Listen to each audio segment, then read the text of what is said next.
교실 공기정화장치 설치율이 대구 경북이 전국에서 가장 낮아 대구 경북 지역 학생들 대부분이 미세먼지에 무방비로 노출돼 있습니다.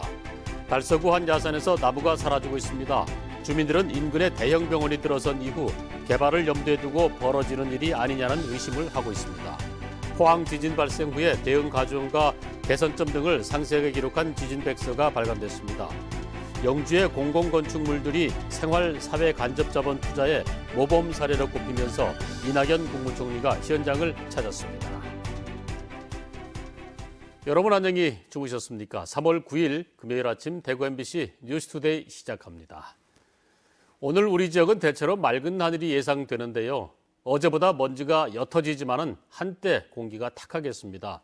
김영은 기상캐스터가 자세한 날씨를 전합니다. 네, 금요일인 오늘은 아침부터 맑은 하늘이 드러나고 있습니다. 파란 하늘 아래 경북은 보통 수준까지 공기질이 나아졌는데요. 아쉽게도 대구는 어제보다 먼지 농도가 많이 옅어졌지만 현재 초미세먼지 농도 나쁨 단계를 보이고 있습니다. 오후부터는 대구도 보통 단계를 회복할 것으로 예상되는데요. 출근길만큼은 황사용 마스크 착용으로 호흡기 보호 잘해주셔야겠습니다. 현재 기온 보시면 대구는 0도, 안동 영하 1도, 영천은 영하 2도로 어제 같은 시각보다 5도 이상 기온 떨어졌습니다. 아침에는 날이 다소 쌀쌀하겠는데요. 낮에는 대구 17도, 안동은 15도, 영천은 18도까지 기온이 껑충 오를 것으로 보여 큰 일교차에만 주의하신다면 포근한 봄 기운을 만끽할 수 있겠습니다. 이번 주말에는 우리 지역 내일까지는 따뜻한 날씨가 이어지겠고요. 일요일에 전국적으로 비 소식이 있겠습니다. 날씨였습니다. 최악이라는 미세먼지가 한풀 꺾였지만은 일상화돼 버린 미세먼지에 대한 대비가 시급합니다. 우리 아이들이 생활하는 학교의 공기정화장치 설치 현황을 살펴봤는데 대구 경북이 전국 꼴찌 수준이었습니다. 늘 교육 수도라는 대구가 무슨 자신감으로 이런 말을 하는지 모르겠습니다. 한태현 기자가 취재했습니다. 최악의 미세먼지가 계속되고 있지만 지역 학교 상당수가 무방비 상태인 것으로 드러났습니다. 교육부는 지난해 4월 고농도 미세먼지 대책을 발표하고 유치원과 초등학교, 특수학교를 공기정화장치 우선 설치 대상으로 지정했습니다. 이들 학교 가운데 공기청정기나 환기설비 두 종류 중 하나라도 갖춘 공기정화장치 설치율은 대구 53.2%, 경북 43.5%입니다. 전국 17개 광역시도 평균 79.7%보다 훨씬 낮은 꼴찌 수준입니다. 중고등학교를 합한 전체 학교 설치율도 대구 38%, 경북 32.2%로 전국 평균 58.1%의 절반 수준에 그쳤습니다. 특히 대구의 고등학교는 설치율이 13%, 중학교는 20%에 불과해 미세먼지에 무방비로 노출된 것으로 나타났습니다.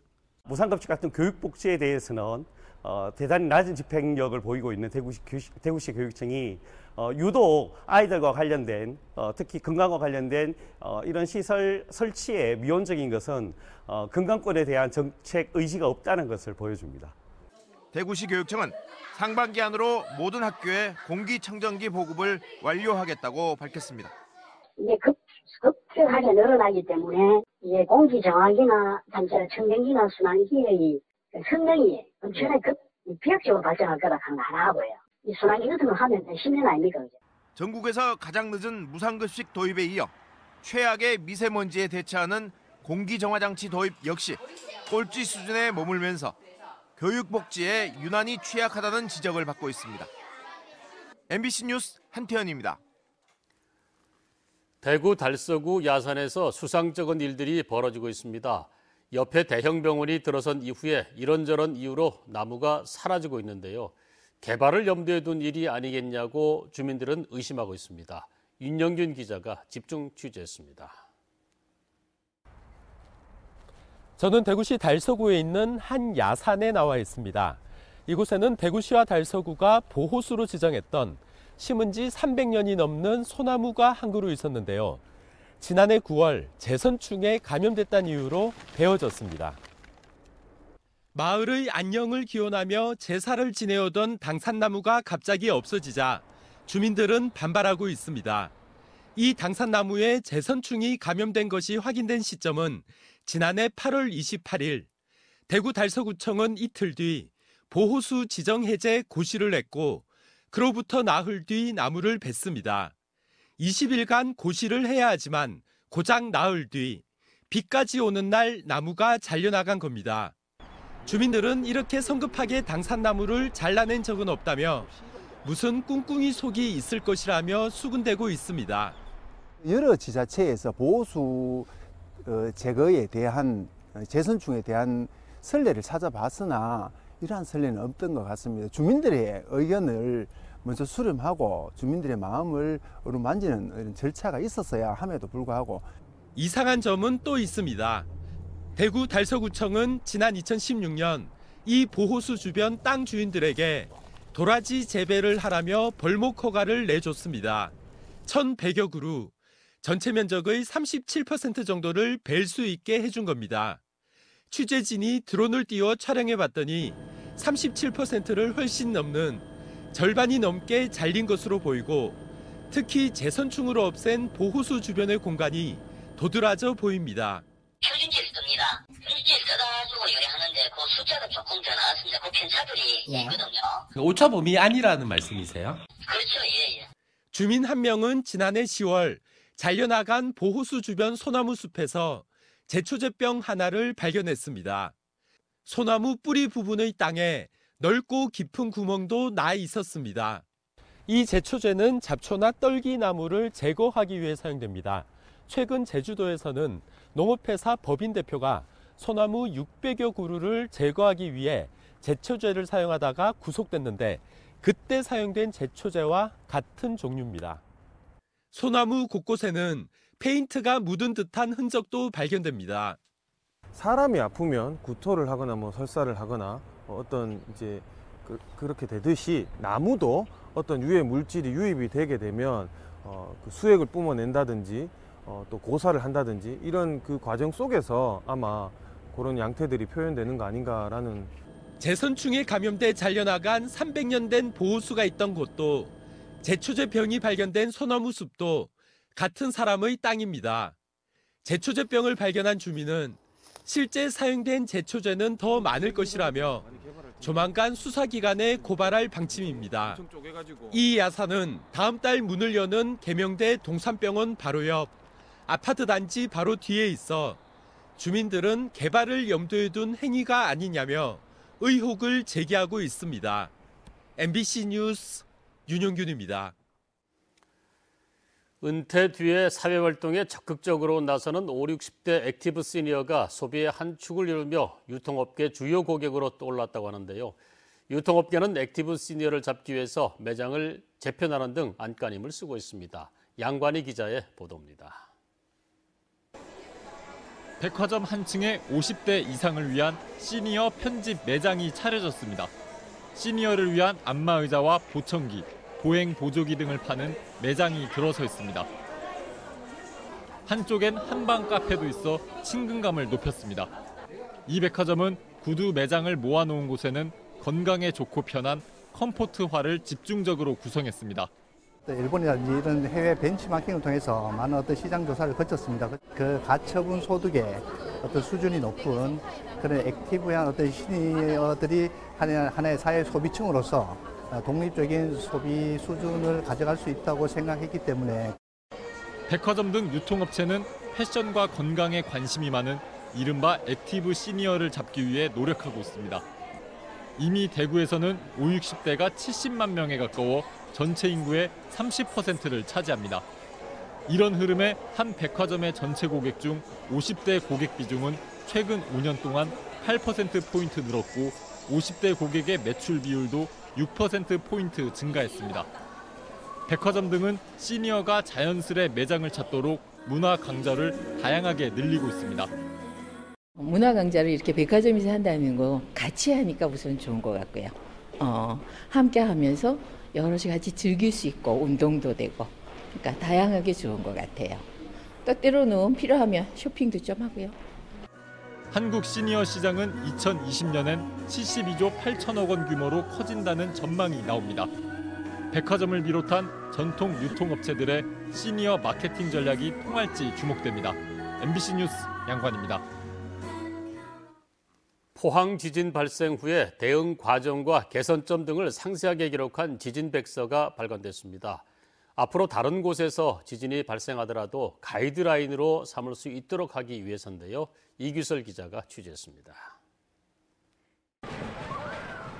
흔들리고 무너지고 포항 지진은 공포 그 자체였고 복구 과정은 힘겨웠지만 지역이 뭉칠 수 있는 계기가 되기도 했습니다. 포항시가 발간한 백서 112로 지진 그간의 기록입니다. 무엇보다 시간대별 대처와 피해 복구 상황을 타임라인에 기록하고 사진과 도표 등의 자료를 더해 포항 지진을 쉽게 파악할 수 있습니다.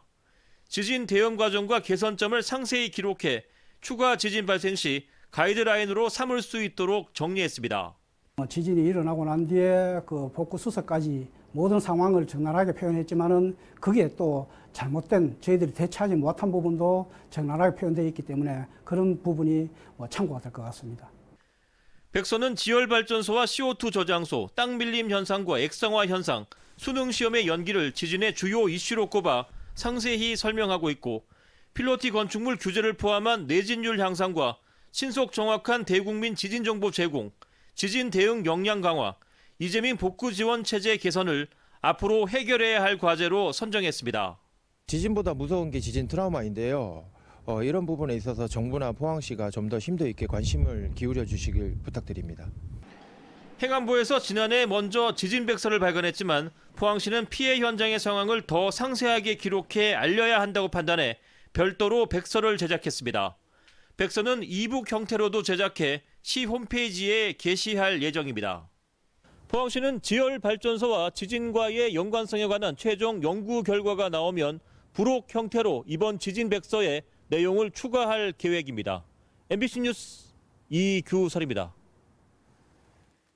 대규모 토목공사 위주로 진행되던 사회 간접 자본 투자를 도서관이나 복지관처럼 국민 삶과 밀접한 시설 위주로 전환하겠다는 것이 정부가 밝힌 생활 SOC 사업의 큰 그림인데요. 최근 영주의 공공건축물들이 이 생활 SOC의 모범 사례로 꼽히면서 이낙연 국무총리가 현장을 찾았습니다. 홍석준 기자의 보도입니다. 영주 구도심에 재작년 문을 연 노인복지관입니다. 철도로 주민들의 동선이 끊기면서 슬럼화가 심각하게 진행되던 동네였는데 주변을 공원화하고 세련된 디자인의 건물을 세우자 골목이 다시 활기를 되찾았습니다. 비록 집은 남루하고 행색은 초라했지만 그분들의 어울려 사는 삶의 모습은 누구보다 빛나 보였습니다. 이 건물은 그 마을 구성을 그대로 옮겨왔습니다. 읍사무소와 보건진료소는 디자인 설계에 농촌 경관이 고려됐습니다. 이렇게 장소적인 특징과 역사성 등 공공 디자인 개념이 적용된 영주의 공공건물은 20개에 달합니다. 현장을 찾은 이낙연 국무총리는 정부가 중점 추진하는 생활형 사회 간접 자본의 모범 사례로 영주를 꼽았습니다. 우리 영주가 기왕에 여기까지 오셨는데 좀 더 욕심을 내셔서 우리 대한민국의 도시 발전의 새로운 그 선구자 모델이 되어줬으면 좋겠다. 정부는 생활 SOC가 경기 부양을 위한 것이 아닌 국민 체감이 높은 생활 기반 시설을 확대하는 사업임을 강조하고 있습니다.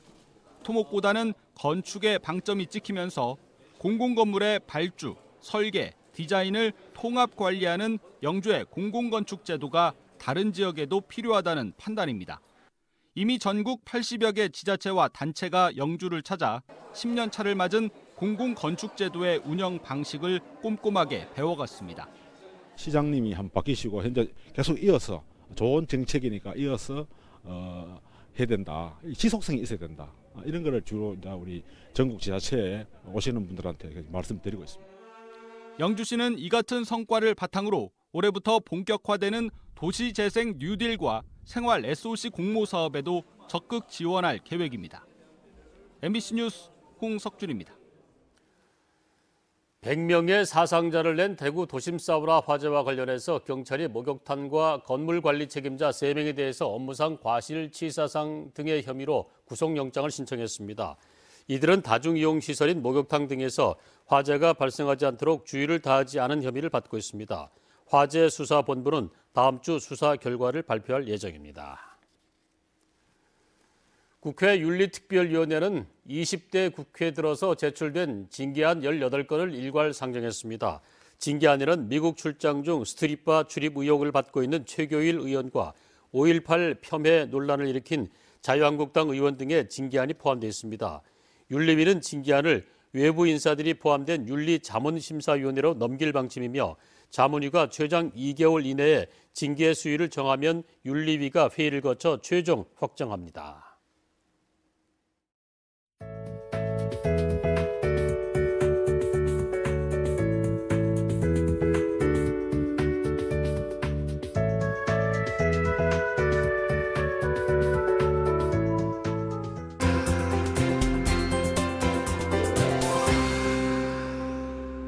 금요일인 오늘은 아침부터 맑은 하늘이 드러나고 있습니다. 파란 하늘 아래 경북은 보통 단계의 공기질을 나타내고 있는데요. 아쉽게도 대구는 어제보다 먼지가 많이 옅어졌지만 현재 초미세먼지 농도 나쁨 단계를 보이고 있습니다. 오후부터는 대구도 보통 수준을 회복할 것으로 예상되지만 출근길엔 계속 황사용 마스크로 호흡기 보호 잘해주셔야겠습니다.